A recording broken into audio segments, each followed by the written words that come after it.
Hello, everyone, and welcome to our second panel on critical infrastructure security. I'm your moderator, Kate Macri. Our panelists are Lance Cleghorn, digital services expert with the Defense Digital Service, Matt Swenson, chief of the cybercrime unit at Homeland Security Investigations, and Mike Witt, associate CIO for cybersecurity and privacy at NASA. So to start us off today, I have a question for all of you, but if Mike, you want to start with this, can you guys discuss the importance of supply chain risk management as it applies to IT and cybersecurity, and what have your respective agencies learned from supply chain risk management that could benefit other federal agencies, especially when it comes to protecting critical infrastructure? Hey, thanks. Actually, that's a great one. We started in the supply chain business roughly about 5+ years ago. We've been going for quite a while. We've learned a lot through this process, working with companies and such. The stuff that you really want to go look into is understanding, make sure you have a continuous monitoring around this. It's not a check it once, bring it in, and you're, I'll call it, good for the life of the product, or even until the next update. You really want to have that continuous monitoring process that's going, because acquisitions happen along the way. Their supply chains change along the way as well around that. And you want to have the visibility on your supply chain as it changes and morphs in real time. So that's one of the big lessons learned that we have learned along the way over the past 5 years. Matt, do you want to go next? Sure. So, one of the things that we do, being a law enforcement agency, is we actually look at the threat actors themselves and their tactics, techniques, and procedures that they're utilizing in order to breach U.S. networks. And supply chain, particularly in the cyber capacity, with software companies, so many entities and organizations across the board are dependent on commonly used software across pretty much, universally across industry. And so, if I'm a threat actor and I want to get the most bang for my buck, and I can gain network access into a software company, and we've seen these attacks recently with Kaseya and SolarWinds and whatnot, if I can breach, a update server or an entity that I know is used across the whole of government or across the whole of the United States networks, I can use that as a jump off point to attack a variety of organizations. So, if you think about most bang for your buck, they can gain access to, hundreds of organizations, as opposed to individually having to attack those organizations one by one. So it's very, very scary.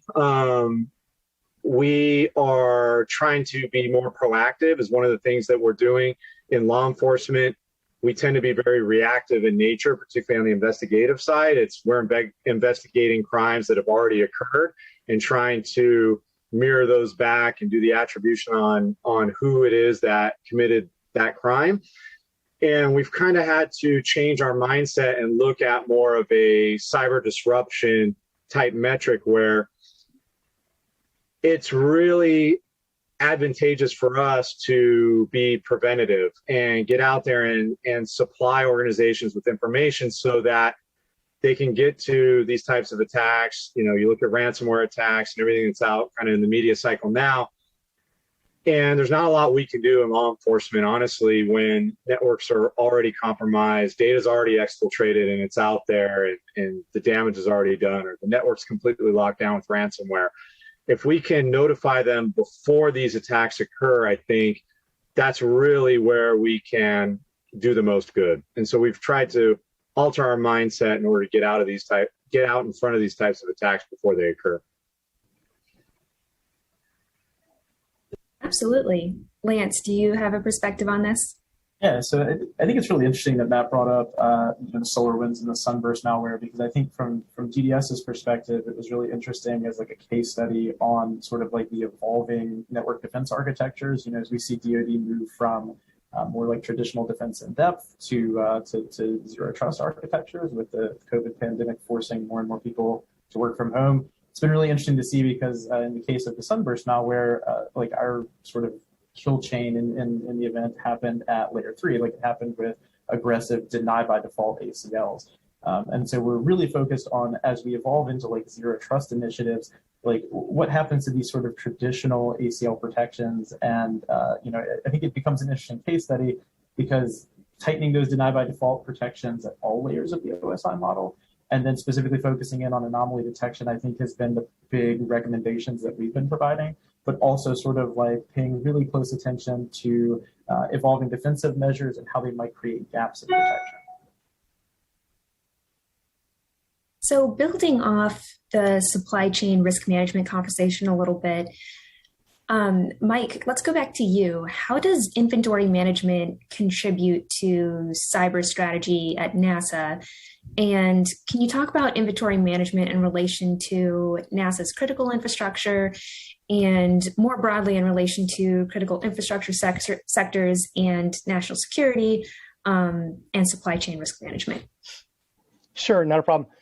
So we actually work from an inventory standpoint because, again, that's one of the things, like you said, you've got to know exactly where your assets are. You've got to understand exactly which ones are, call it the keys to the castle, your critical infrastructure, high-value assets from around that. Once you identify those systems, and by the way, we do it every 45 days, we actually revalidate our critical infrastructure. And it does change. It's not just static or whatever. We bring new things in. We actually can move some things out that are, I'll call, moving towards end of life type thing or whatever. So again, it's a continual reassessment on our end on that. And then we revalidate the list every 45 days. And then we actually revalidate the security controls assessments over a 90-day span. And we do that every 90 days, continuously assessing our security controls around those critical pieces of our infrastructure around those. But going back to what you said about asset inventory, that's probably one of the most critical pieces there is, because again, you've got to know what infrastructure, what systems compose that are critical, and then actually know where they're at on your network, so that you can account for them, so that you can monitor around them, so that you can ensure that you have those controls in place. And again, it's not a set it and forget it. You have to continually address that. And it's good to also go back and make sure, again, checking that inventory, because again, there's always new systems coming online, and you've got to reevaluate those to see if those need to belong into the critical infrastructure list or not. And if so, you make sure that you get them in there and then reassess. And then again, from the standpoint of if something is going to be moved off, we have a very, very formal internal process of if a system is on our critical infrastructure list or high value asset list, you just can't simply drop off. We actually go through a governance process of why is this coming off our list. In other words, it was on our list for a very specific reason. If it's rolling off, it has to roll off for a very specific reason as well. Lance, do you have a perspective on this as well? It was just, maybe I was thinking, like, as Mike was talking, I'd be really interested to know specifically around like what tools or strategies you guys have been using to really like automate the collection of your inventory around critical infrastructure. Because I know within DoD, one of the big fights we've been having is against like the fragile device concept, where traditional scanning tools and inventory like collection tools can cause issues with like critical infrastructure, specifically in like the operational technology or ICS space. So I'd love to know like if there's anything over at like NASA or even like from Matt over at DHS, like do you guys have any tools or specific like strategies that you're implementing around collecting inventory? I can touch on that. So you're right, Lance, especially on the operational technology side, because again, not all tools can plug into that from that standpoint. We actually went as far as doing an operational technology inventory. We started this roughly about 5 years ago at NASA, and we actually stood up and we called it an OTWG, an operational technology working group, right? And we actually had members spread out across all of our locations. I think the NASA centers and some of our field offices and stuff. And we actually had our members, if you will, go through. We actually touched pieces of our inventory. We actually spoke to our facilities folks again, because again, when you're talking about facilities infrastructure, it's not, call it traditional IT and such or whatever. So we go in, we start talking to them there, and it's just like, well, oh no, that's not a computer. Well, what does it talk to? Oh, it does this, it talks to this, it talks to that, it talks to that. Okay, yeah, we've got to get our arms wrapped around that. So again, a part of that is just having those you got to go in and have those conversations. And again, going in, and we actually did, again, boots on the ground, walking through our buildings, putting hands on equipment, and talking to the various, I'll call it facility owners. Notice I didn't say system administrators, facility owners, right?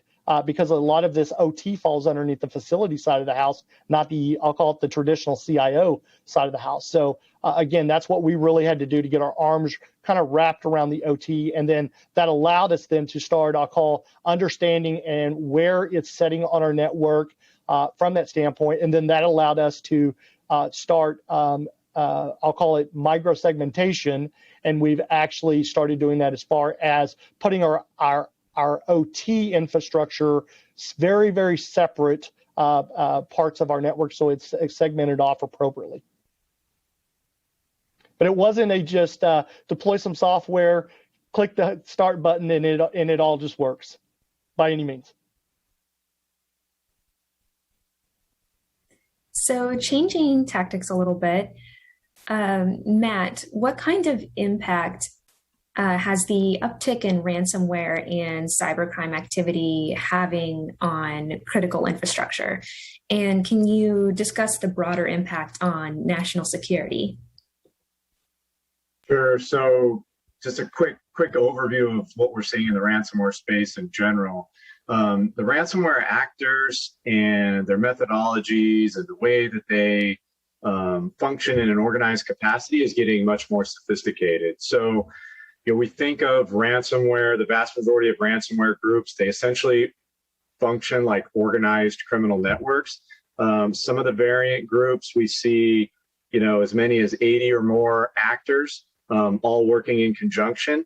They've become very specialized in their skill set. So whether you have, the malware developers, the money mules, the people who gain network access, the people who function as help desk operators to negotiate payment, and all that type of stuff, they are very, very specialized, and they each have an individualized skill set, and they're all working together. So we've seen a huge boom, a number of factors. The ease of use of cryptocurrency is one, ransomware as a service, and their affiliate networks. So they're willing to bring people in to their ransomware groups and give them a cut of the payment per the way that they spread the word in these affiliate networks. So that's why we're seeing more attacks, more sophisticated attacks, more successful attacks, is that, they've really got their methodology down pat now. And we've seen a rise in number of attacks. We've seen a rise in the number of ransoms that are paid, and it's becoming just more and more prolific. And I think that's why we're seeing both the White House and cabinet level officials take more of a keen interest and emphasis on combating ransomware.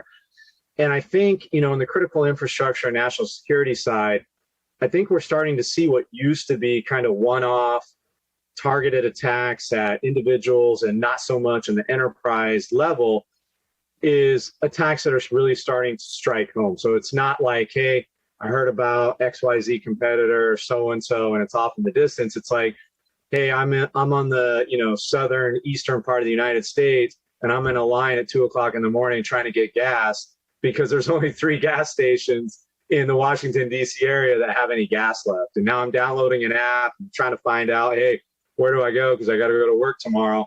And we've basically run out of gas. So I think that we will probably, unfortunately, start to see more of these attacks that are significant, that start spilling over into your average citizen's, daily routine.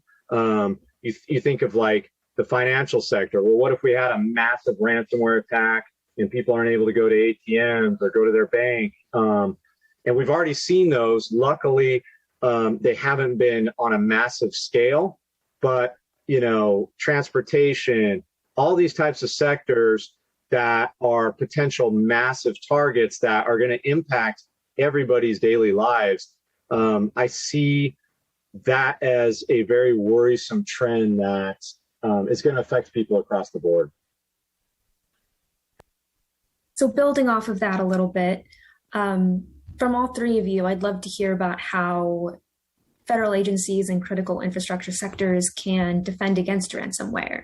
So Mike, would love to hear from you about what NASA is doing to protect itself against ransomware attacks, Lance, Defense Digital Service and DoD, and then would also love to hear more from you, Matt, about how what recommendations you have for federal agencies and critical infrastructure sectors. So do you want to start with you, Mike?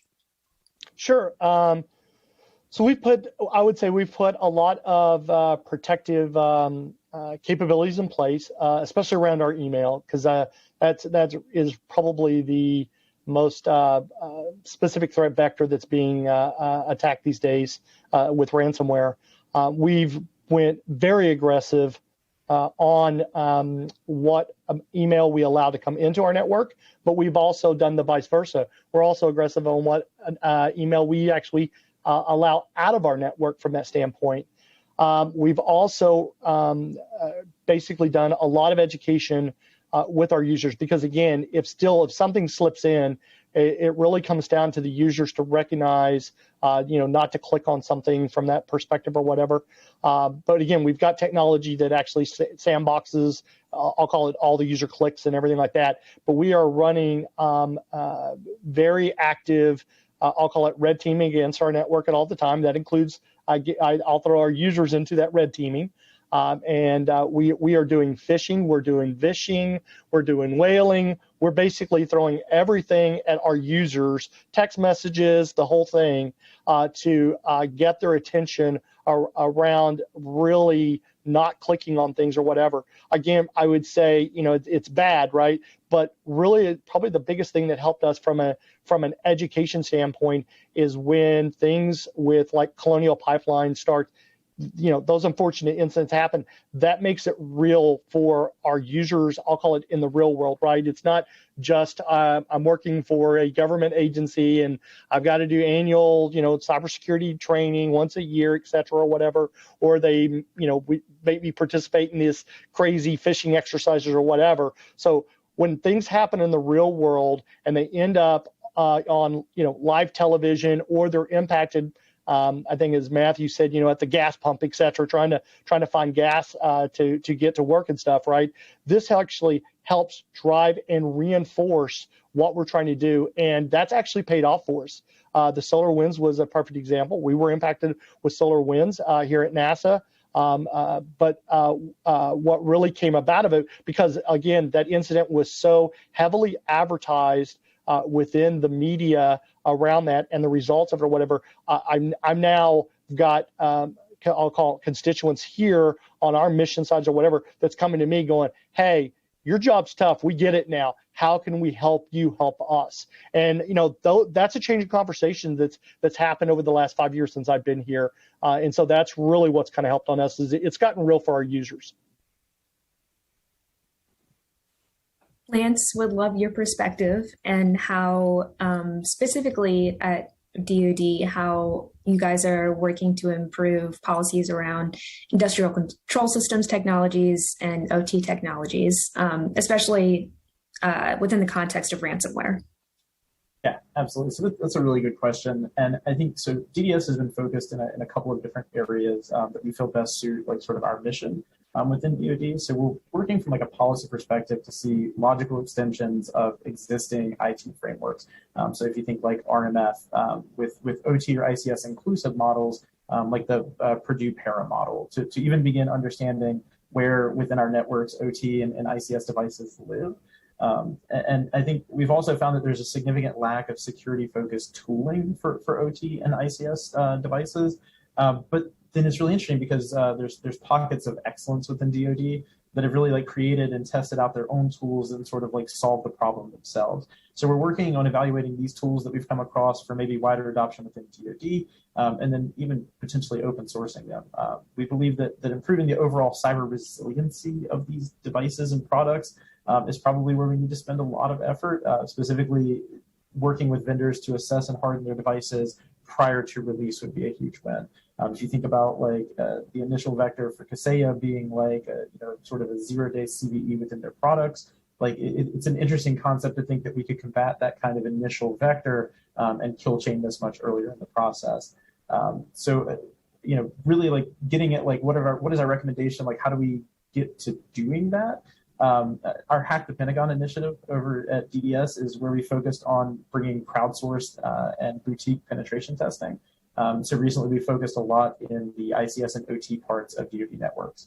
We've conducted a handful of these engagements, and I think we've seen some really exciting results. One of the things we're in the process of right now is sort of like shaping DoD's future as it comes to like IT and OCS devices.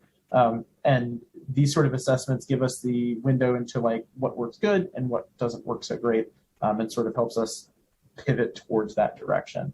But it's not to say like we've been immune within DoD to sort of ransomware, but I think really the big benefit we get is that there's like a lot of diversity or like heterogeneous nature to DoD networks. Like Navy doesn't look the same as Air Force, doesn't look the same as Army, even though we all sort of follow the same general guidelines. So really when we are impacted by these kind of events, they tend to be smaller scale or more isolated. But really focusing in on sort of like the benefits that our models and sort of tried and true protections already give us has been the focus that we've reiterated for ransomware. Like if you think about like limiting user permission so that the ransomware can't actually encrypt network storage, or backing up network storage and not allowing access to the backups to anything other than service accounts, right?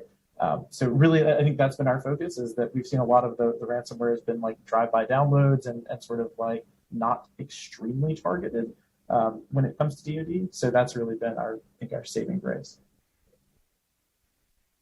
So circling back to you, Matt, would love to get your perspective on how critical infrastructure sectors and federal agencies can protect their critical infrastructure based on what you're seeing in ransomware right now. Sure. So, and this goes to both what Lance and Mike are saying. They both hit the nail right on the head, is that usually these attacks are not some, crazy exotic type attack. We're seeing, phishing and exposed RDP or vulnerable RDP or VPN connections is the number one and number two way for them to gain initial access, with vulnerable software being a distant third. I think what differentiates the ransomware crews now from what you would see a decade ago is their ability to move laterally. If you look at the major ransomware attacks that have occurred, basic cyber hygiene could have prevented the vast majority of them. So killing their ability to move laterally, all the stuff that Lance and Mike have been talking about, heavy network segmentation, network security monitoring, zero trust models, multi-factor authentication, all those types of things. And then I think coming at it from the perspective of, if not when, hey, we're going to get hit. So then what do we do about it? Do we have, off network backups? Have we practiced the restoration of data? I've seen networks where, they have, off storage backups and they've never once practiced. And then they start the process and it doesn't go according to plan by any stretch of the imagination. And understanding that business continuity model of, hey, if we do have to restore from backup, what does an outage look like? Does it take us 2 weeks, 3 weeks in order to restore?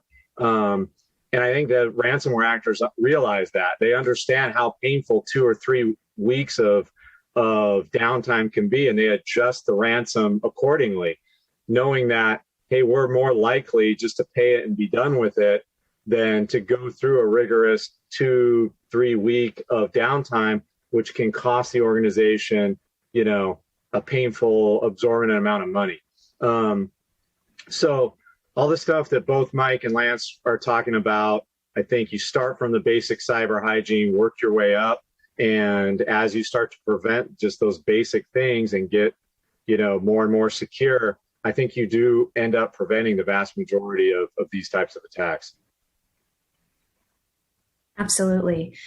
So I would love to hear from all three of you about the role your agencies play in information sharing and communicating with other federal agencies regarding cyber threats and vulnerabilities to critical infrastructure.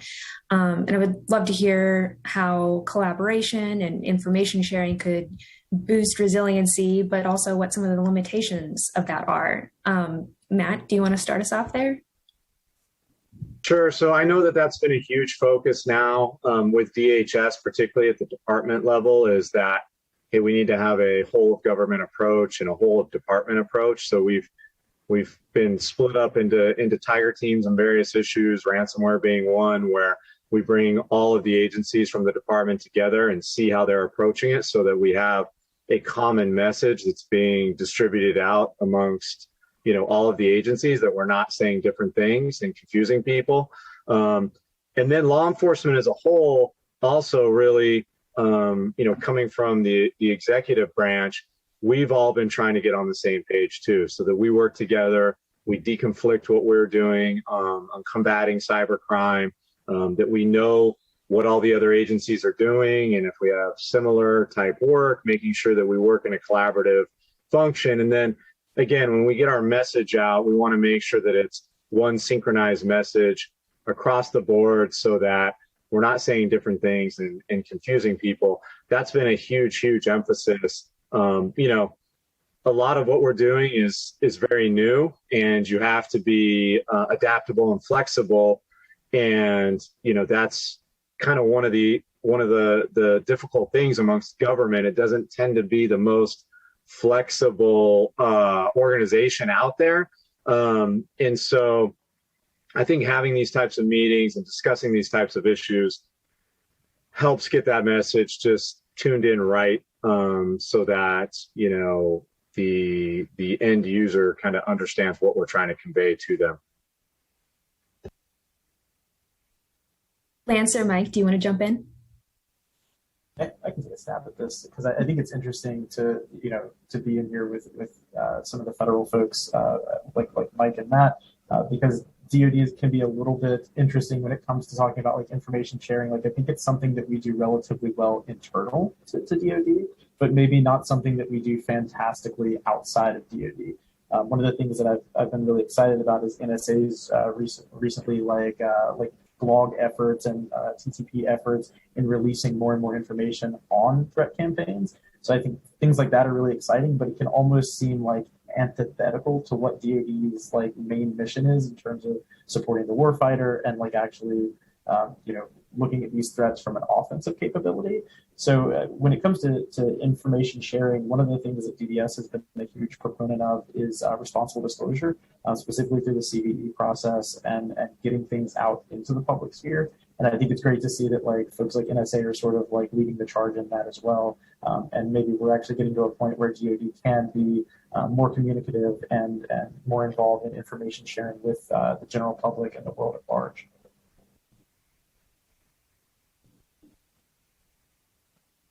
Mike? Yeah, I can jump in here. I can jump in here as well. From our side, we actually lean pretty heavily on DHS CISA because, again, that's how we're kind of structured differently than I'll call it from the DoD side or whatever. We have automation set up between us and CISA to share real-time, I'll call it attacks and things that we're seeing hit our network back and forth. They're sharing information with us in real time. So we're trying to take I'll call the human loop out of the way and use a little bit of AI and machine learning and technology to help us to use technology so that we can not use people to get in the middle of it, so to speak. And it's a much quicker, faster time to get things into place as well. As far as vulnerability, I'll call it real vulnerability sharing from that standpoint. Again, we push that kind of to CISA. We let CISA be the clearinghouse. They have the connections with the appropriate vendors.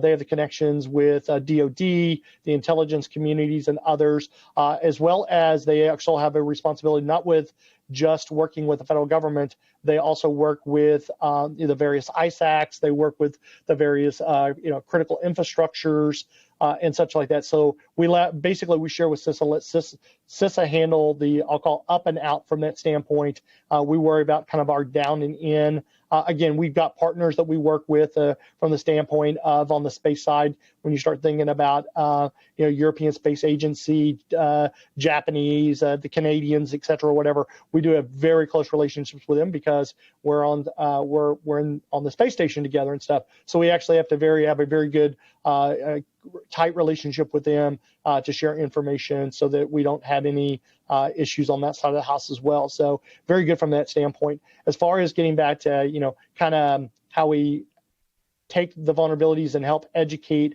our users, I'll roll back to kind of the solar winds. Again, we were impacted with solar winds, but we're basically spinning from that, and we're going to use the solar winds incident as a teaching tool for our enterprise. So we've already set up several, call it 90-minute sessions where myself and our security operations center that did the incident response around it, and we're basically going to do a 45-minute kind of, here's what happened around solar winds with NASA. This is exactly, because again, we did all the forensics and everything. So we know exactly what the adversary did, when they did it, what they tried to do, what they didn't do, what they were successful at, what they weren't successful at. And we're basically going to share this as a teaching tool so that it helps educate our users, especially on our mission sides, right? Because there's one thing about NASA, right, that's a little bit different than other agencies I've worked at. And, and that's NASA takes risks, right? So we can't just lock everything down and not take risk, or, we're never going to get to Mars and beyond, so to speak, right? So we have to manage risk here appropriately. And part of that is educating our users of, hey, this is what happened. This is how it happened. This is where we need you to think about this a little bit differently from around this or whatever, right? So it's, again, 45 minutes of just sharing exactly what happened, but we're also doing another 45 minutes of just questions and answers of, you've got questions, free flow, open them up, ask them. And we're doing that enterprise wide. We've got multiple sessions set up. And again, we're just using that as a lessons learned and as a teaching tool to help our users, our researchers, our scientists, our professors here, because again, there are more PhDs here than probably any other agency in the federal government, it seems like. And as I like to say, I work with rocket scientists every day. So it's good to have that dialogue with them so that they can kind of hear exactly what happened and not have to guess. Absolutely. So we have time for one more question. So I would love to hear from all three of you again about what you consider to be the 3 top cyber/national security threats to critical infrastructure and critical infrastructure sectors right now. So Matt, do you want to start? Sure. I mean, I think everything that we talked about today, first and foremost, are all significant potential mechanisms that could impact national security and critical infrastructure, supply chain, ransomware. You talk about, nation state or advanced persistent threat type attacks. We've seen foreign interference in the elections, all these types of things. And I think what it highlights is our dependency on technology, just every day of every aspect of our daily lives, and just the duality of that, in that, yes, it makes our lives more convenient, but at the risk of now we've made a giant attack surface where somebody can log in remotely and cause us harm in a variety of different matters. So it's really hard to narrow it to 3 potential ones because there's just so many types of avenues that could cause so much potential destruction.